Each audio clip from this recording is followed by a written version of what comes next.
Welcome to Club Wisdom 8. I want to complete the rankings, and actually I had completed the videos on the rankings a month ago, but things always change and things always get updated, and something else happened in the video, so it stopped me putting out the video. So first of all, I want to blame the developers for why the ranking was stopped for a month. I'm putting all the blame on the developers. The blame is that you developers brought out two units. One called Dark Alus, one called Dark Kurumi. Now, these units cannot be pulled in the normal way. You cannot use hero tickets, and they're just random summons. This is completely unfair to free-to-play players. As a result, when I was making the ranking video, I was so upset that I just gave them D's. I just gave them D's, and I couldn't take that the developers made such disgusting units, disgusting pay-to-win units. I was very I was quite horrified. So it was that broke me on finishing the ranking, although I have finished the ranking. But either way, let's get on with it. So Tori was next in terms of continuing, and I've decided to show you Tori here to actually show you what is she really like. What she's really like is quite interesting. You've got to understand these Totos. Can you see the Totos around her? Can you see she can keep spawning these Totos over time? It's quite amazing. I think she can have actually about like 7 at the moment. I think there's 7. And you must think, what kind of, not only like healing can it bring, what kind of defense can it bring as well? It's quite amazing. And you got to remember, right? This is not an ultimate skill, those Totos. So compared to like Panthera, even compared to Kurumi, these Totos are amazing, and they heal as well. So what can I say? And you know, Tori also has her major big Toto, this big one that goes around. It attacks and it heals, it defends. You know, you can take Tori and she does everything. She just completes things by herself. So yeah, very impressive unit indeed. Very impressive. If we click the Toto King, it heals nearby allies 100% of the magic attack. So you might want to make sure that your magic attack is quite high. Every 2 seconds. Every 2 seconds is pretty cool. And reduces their melee damage received by 50%. You must remember, right? If like this reduction of melee damage by 50%, I mean, this is quite in one respect, I'm going to say it's an evolution. It's or a revolution in one respect. It's revolutionary. I mean, 50%. If you know how to use the right equipment with Tori on your team, you might really be able to turn things around. So having her ultimate Toto definitely is really tops. You don't just need to have like the faction of Werebeast. She's great for everyone. So please think about this as well. Toto King. The Toto King deals 100% of Tori's magic damage, but the cooldown is quite long, 50 seconds. So take that into consideration. Next up is her normal skill. With regard to the first one, the Totos, the active skill, summons 3 Totos, it heals, places the barrier. As you can see, like, it doesn't just summon 3, it keeps summoning, you know. And, oh, there you go, max summon, it says is 10, not 7, so sorry. I mean, I can't even barely see what goes on the screen. 10 is broken, if you ask me. Even for me, I just think 7 is enough. If 10 is just ridiculous. So honestly, whether you want to use her for Toto King, whether you want to use her for her active, she's amazing. Absolutely SS, no doubt about it. Whether she's a leader or a normal role, Tori is SS ranked. Turns a single enemy, mutation, turns a single enemy that attacks you into a Toto that cannot attack for 10 seconds. I mean, she shouldn't have it, it's broken. She should not have this ability. Sasha has a similar ability. This is completely wrong, completely busted. This unit should not exist, and magic attack increases magic attack of the werebeast by 20. I mean, even her faction skill, if you're running magicians, you got a pretty good skill here already. She can do everything, and she's got a pretty good skin as well. So I mean, everything for Tori is brilliant. Nothing else to say. If you're not, I mean, if you're starting the game, it would definitely help to have her with you. So please look into Tori. If you don't have her, you're gonna need her. You might want to work on her, make her better. You might want to upgrade the normal skills. Yeah. So great. Next. So next of all, let's talk about Natasha. And again, I will be updating this later on in the video. So don't worry about the ranking. But Tori is in the SS. With regard to Natasha, I don't know why her overall rating is lower than Natasha's, but however people do the overall rating, it's not a good way to go by. Now, the ultimate skill of Natasha is unbelievable. I'd like to say it's the most broken skill in the game. In one respect, it's ruined the game to some extent. It's ruined how balanced the other factions have been. For example, leaves a mark to an enemy for 20 seconds and deals 600 damage to nearby enemies. Okay, the marked enemy receives an additional 100% damage when hit by a werebeast faction. So, marked enemy, 100% damage, and additional 100% when hit by a werebeast faction, with just, it marks enemy for 20 seconds and a small cooldown of 25 seconds. This is ridiculous. This is broken. This is broken. Why do you think people are using werebeast teams? Because of her. She has completely ruined everything. So, I mean, damn right she's an SS. Damn right. But the big question is, what about on a free-to-play normal role? What about the normal setting? What about her normal skills? Yeah, so there's nothing to say about if you use her ultimate skill and you're carrying werebeasts with you, then it's a winner. Normal skill. How about this? Throws a lasso. Okay, so you're going to see the lasso in a minute. She's going to throw it, hopefully. Oh, she's not really throwing it. There you go.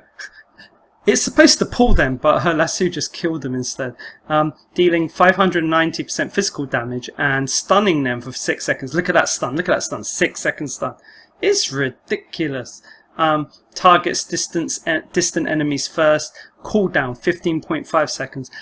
Again, the cooldown is not long at all. This lasso is absolutely great. And Avenge increases physical attack speed, movement speed for a certain amount of time.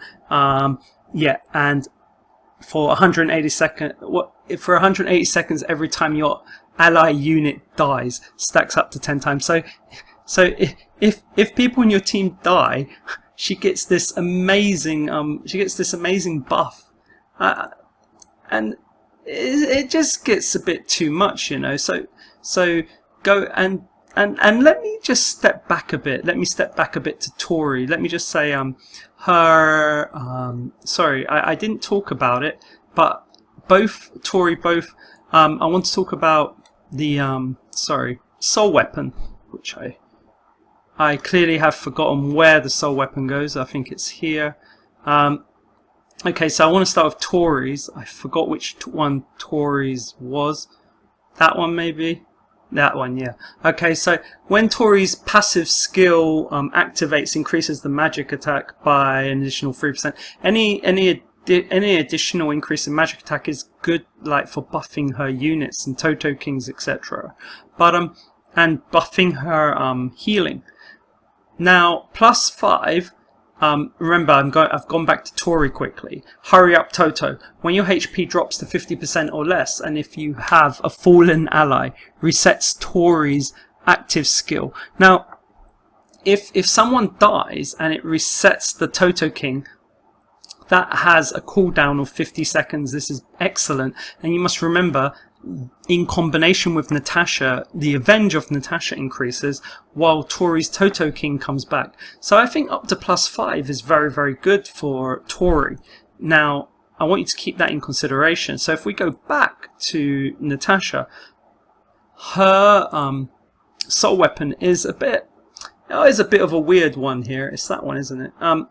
Yeah, bear trap. So it places a bear trap around Natasha. If an enemy approaches her within a distance of 3.5, when the bear trap is destroyed, it deals physical damage equal to 100% of Natasha's physical damage and da da da da. So I mean, it's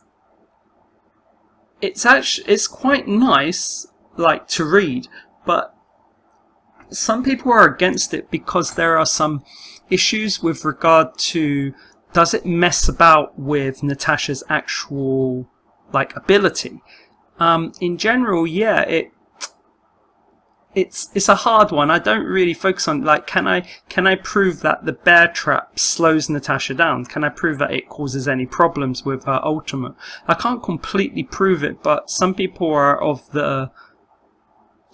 query if this distorts and messes up her actual movements. So only you can test it out yourself.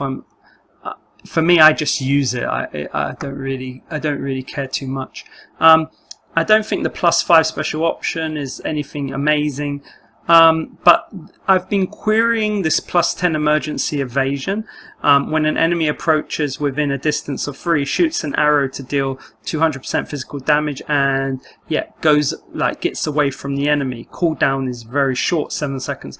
I mean, this +10, I think this is pretty good. I'm quite impressed. So it seems having Tori at a +5 and having Natasha at a +10 could be a huge advantage to you guys. So again, SS on Natasha for her ultimate, SS on Natasha for her lasso. 6 seconds it stuns them for. It's amazing. So looking at Natasha, very, very impressive indeed. Moving on. Okay, so let's talk about Karina. Now, I don't know why her rating, people think she's better than Natasha. She isn't better than Natasha, not at all. But, I mean, Natasha should be a 5. I mean, Natasha is definitely the best. I mean, whoa. Karina died. Oh, God. How, you know what, this is how strong is the Karina I'm using? What in the world just happened there? I didn't. Oh, so this Karina here is 7 stars, but to see her die like that, that's quite a. I didn't think like even Tori survived it, and that's the thing. So yeah, so Natasha is quite a weak one, huh? Wow. Well, in terms of the Karina, I hope I've been getting her name right. In terms of the Karina I've been using, actually, this one on this account is not awakened, but yeah, so that could also illustrate another problem. It's interesting. So I'm just surprised. I'm just surprised that she can't really hold herself that well. Generally speaking, she isn't as bad as this, honestly. Anyway, I've given her a normal, such an easy level. If she dies on this, then she's got no hope, to be honest. Yeah, okay, there you go. She won't die now. There, we can show her off. What does make Karina good? Okay, so let's talk about the ultimate. This isn't what I was thinking of. Extends the bow staff to deal damage equal to 2,000 of physical attack. I mean, the 2,000 is amazing, but it's only to one enemy. That's the problem. But this is what I wanted. So it increases your crit rate and physical defense by 30% for 10 seconds. Cooldown 20 seconds. This increase of crit rate, this is very important for 10 seconds, but cooldown 20 seconds. You might want to put a cooldown ring on her. What's important about this is that if you're going to put crit rate items on her, I don't want to go into it, but you don't want to go above 70%, so keep that in mind. It's well, that's if you're using her ultimate skill. If you're not using her ultimate skill, then the crit rate items, use whatever you like. But keep that in mind. I mean, the ultimate skill is special, not just because of the 2,000% physical attack. It's that crit rate increase. And it was that physical defense increase that made me think that she could actually sustain herself, but it's really bad. I know she's not awakened on this account, but she still should have been able to hold out. So a bit surprised. The spinning charge is an active skill, and yeah, so physical damage per second is up by so physical damage per second up to 5 times to nearby enemies and making them spin. I think the making them spin is well, I think if you use lean, the spin is very, very important actually. Yeah, so anything that can make them spin means that it can make them how do I put it? Makes them stun. Yeah, I think that's an easy way to put it. However, as you can see in the video, you don't really see them spinning very often. So that's the thing. When it comes to lean, I feel lean does a better job. So that's a bit of a weird one. But anyway, the physical damage increase is nice, and yeah, but generally her ultimate is what makes her more special. Now this normal skill increases your attack and attack speed by 2% for each 1% missing HP. So if your HP goes down to 1%, is it going to so is it going to go up by like 198%? Theoretically it's supposed to. So but well, and anyway, if I'm guessing if I awaken her and upgrade that passive skill, what are we gonna get there? No, so no change. Increases your attack speed and sorry. So what was it at the beginning? Just 1% and 1%. So I mean, it's interesting. It's interesting. So you only get a 2% of attack and attack speed, but I mean, for me, I haven't seen. I mean, I can't prove how great that is, but I can only say her ultimate skill is amazing. So if you're using her as an ultimate, I think she's a great one. Is she at S level? For some it will definitely be. I mean, if she's running your Werebeast, she's an S. If she's not running your Werebeast team, then an A. So in general I'd put her as an A, but it's up to you how you want to use her. I mean, I'm running the Werebeast team, so for me she'd be like an S. I need her all the time. But do I always use her ultimate skill? It depends. Another good point about Karina is her faction skill.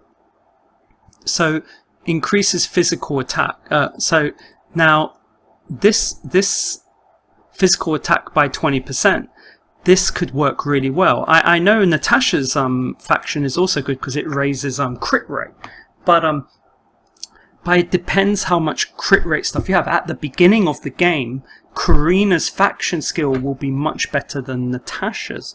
So if you're like beginner, intermediate, then Karina would definitely be of better value to you for ultimate and faction skill as a leader if you're running Werebeast. So you have to think very carefully, how are you going to be using these guys? So yeah, so again, please think carefully what you're going to do. Where would Karina go in terms of a normal role?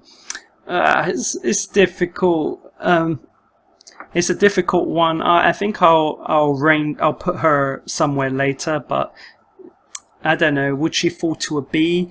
Would she stay as an A? It's something to think about. For now, in general, if you're using her as a general person, maybe she's A-B worthy. I'd put her probably in the middle of some sort. So yeah, difficult one.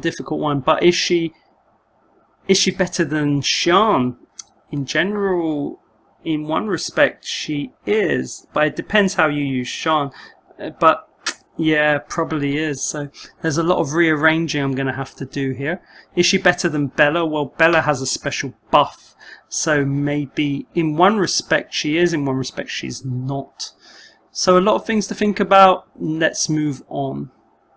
Sorry, it's just that I'm going through it a bit quicker because I made this video before, but I've decided to redo it again.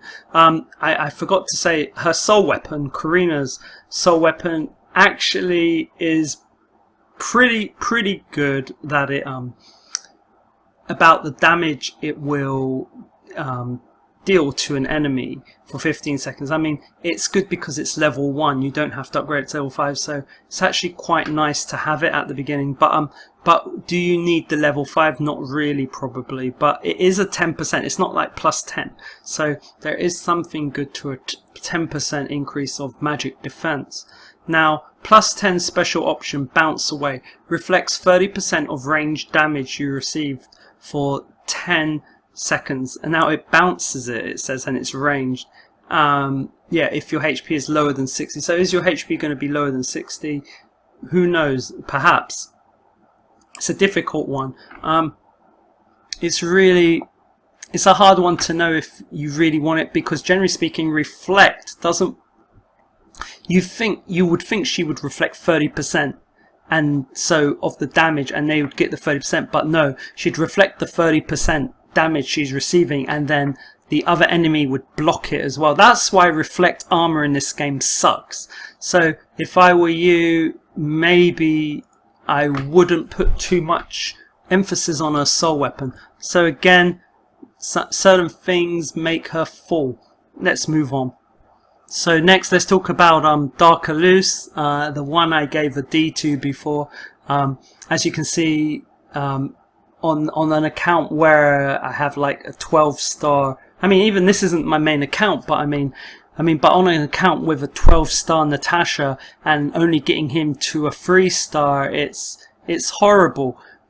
His overall rating is low. I don't know why, but I would say, yeah, it's because he's pay to win. It's disgusting, and I would like, again, if it doesn't crash, I would like to add that it drives me mad too. I mean, yeah, pay to win, boo. Yeah, okay, good. Oh, I think I did right. Yeah, good. Cancel like. So it was probably. So yeah, I mean, it is a serious problem, this pay to win. SS plus tier skin. Ha, he's from our guild. I can't stand it. I can't stand the pay to win. But I don't want to keep going into that. I mean, look at what he does. Look at his skills. Look at the graphics. Look at the elements. I mean, you can see that this guy is OP. I mean, look at this. Look at him. Look at the way he goes. I mean, look at his ultimate skill. I mean, drops this cursed shacking on a designated point, dealing 350% physical damage to any enemy inside, and generates a magic circle that reduces HP recovery by 30% and movement speed by 30%. I mean, imagine sticking him on I mean, you can stick him on anything. Just imagine this, right? Imagine in the future this game has a teleporter, and you can teleport him anywhere. You teleport him in the middle of a bunch of these guys. I mean, this is ridiculous. This breaks the game. This breaks the game, and there are many other things that make him break the game. He can be comboed with certain heroes.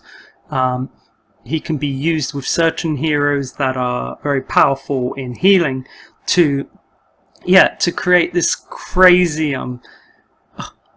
to be unstoppable, practically unkillable. So it's very scary to go against this kind of unit if he's at a very high star. Getting him to a very high star will take forever, because how are you going to pull him randomly? So unless you're paid to win, you know, it's really irritating.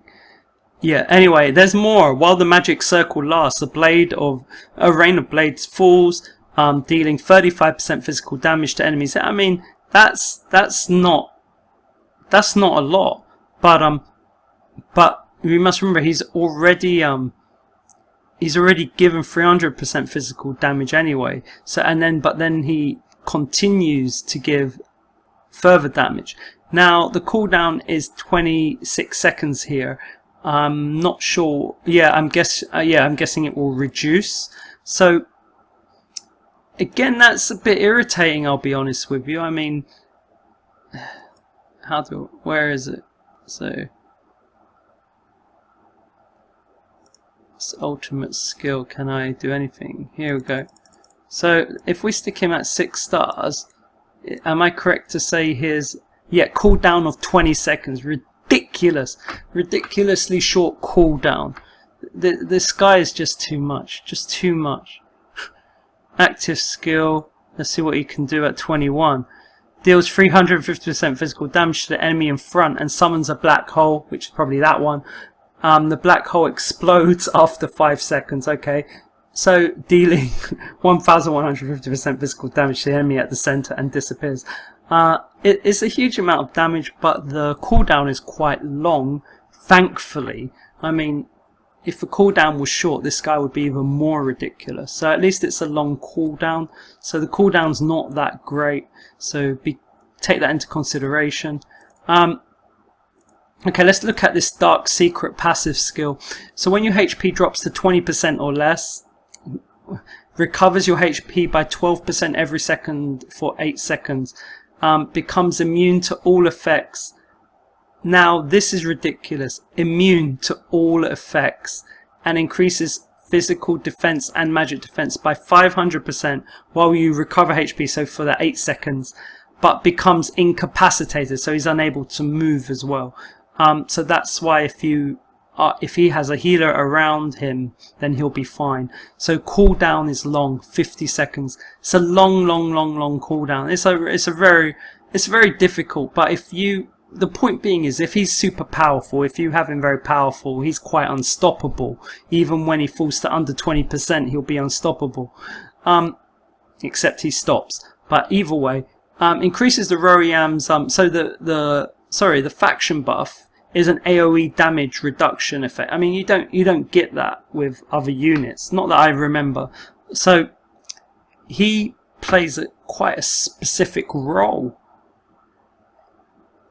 I mean, AoE. I mean, there might be a certain boss that he could be good at specifically, etc. So again, one to think about. There's no doubt that he's SS level, but again, I'm going to put him as SS, but I'm going to also consider him as a D. Would I consider him any good for active skill and passive skill? I'm going to say I would use him not really for the active, believe it or not, but I'd use him for the tanking, because once he gets under 20%, he could waste a lot of time. He might be able to waste some time. So he could have a role as a normal. But would he be better than the other guys? I'd probably put him as an A. I don't know if I'd put him as an S. I'd still need to use him more, I would say. So that would depend. Isn't it weird though, on my really rubbish account he's at 4-star, but on my good account, well, on my better account, he's on 3-star. I mean, that also goes to show how hard it is to get him up. So yeah, take that into consideration. And you know his soul weapon, right? I think quite a lot of people have got it, believe it or not. But yeah, increases the HP recovery reduction effect of Dark Eluce's ultimate skill, Blade of Destruction. So the HP recovery reduction effect. I mean, remember it was 30%. So now if it increases it by, so I'm guessing that's 20% of the 30%. So I don't actually know if it will increase it from 30 to 50, but I'm guessing it's 20% of the 30% because it's a level 1. If it's an, but it could really be an extra 20%. So imagine a 50% HP reduction. I mean, I'd need to look more into it, but again, it's a bit too OP either way. Now, nothing much about the level 5, but the level 10, which is hard to get to, reduces the cooldown of Darkaluce's passive skill, Dark Secret, by 5 seconds. Now, that is needed. So, a lot of people are going to find that really helpful. And plus 15, when Darkaluce's ultimate skill, Blade of Destruction, activates, grants a 10% HP recovery upon hit for 5 seconds. I mean, so this might not look like anything, but if the thing is, his ultimate skill, so remember, you get this to whatever the start, you get this, I remember his ultimate skill has what, a cooldown of 20 seconds, and so every 20 seconds you're going to have that extra 5 seconds of getting your HP back. So this guy not only is quite powerful compared to other sword units, but his tankiness will be on another level. So very scary soul weapon, very scary. So please yeah, take him into consideration if you manage to ever get him to 6 stars. So again, he'll be rated as a D, but I will also allow him to have his SS there, and I'd probably give him an S if I can fit him in normal ranking. Okay, yeah, I'm upgrading him to a normal S, but then again, the soul weapon wouldn't work on him at level 15 unless you have him as ultimate. Very difficult SNA. It's going to be a hard one. Maybe A. So hard.